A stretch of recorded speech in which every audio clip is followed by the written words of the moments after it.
Shabbat Shalom, Rabbi Rachel Zerin here with a thought for Shabbat. Like many of you, I enter this Shabbat with a heavy heart and mixed emotions. I grieve the tragic loss of Yaron Lischinsky and Lynn Milgrim, two young people who worked for the Israeli embassy in Washington, D.C., and who were killed in an act of anti-Semitism earlier this week outside of the Capitol Jewish Museum. As we enter Memorial Day weekend, I mourn and remember and am grateful for all of those who gave their lives in service of our country. And as has been the case for the past 595 days, my heart breaks at the ongoing suffering and loss of life as the war in Israel and Gaza continues and over 50 of our people remain captive in Gaza. There is so much suffering, so much pain, so much death, so much heartbreak, and so much hatred in our world. It can feel overwhelming at times. And I think times like this can be one of those times. And yet, I enter this weekend with mixed emotions because I also feel hopeful. I feel hopeful because just this past Sunday, we celebrated the end of a year of vibrant and fun learning with Sulam, with over 100 learners.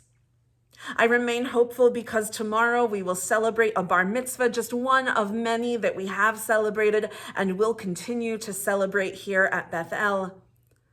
I remain hopeful because over the past several days, I have seen messages from colleagues in DC sharing that while there is fear and pain and grief, there is also a kind of commitment to Judaism that is resurfacing, a quiet persistence.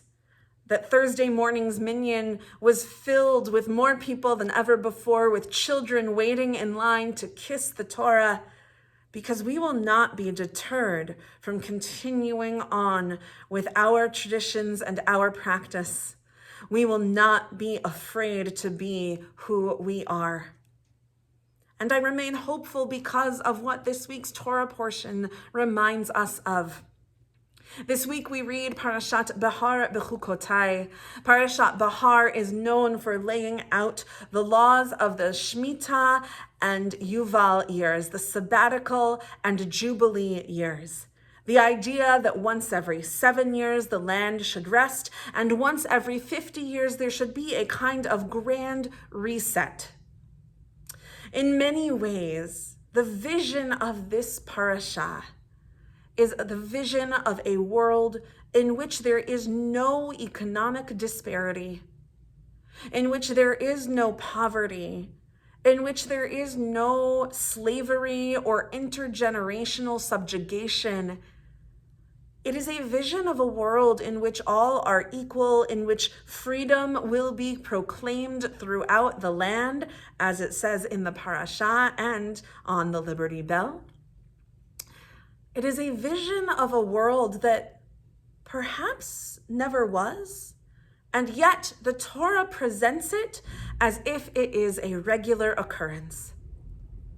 I think this is a message to us, a message to never become accustomed to a world of hatred and persecution, to a world of inequality where some are greater than and some are less than.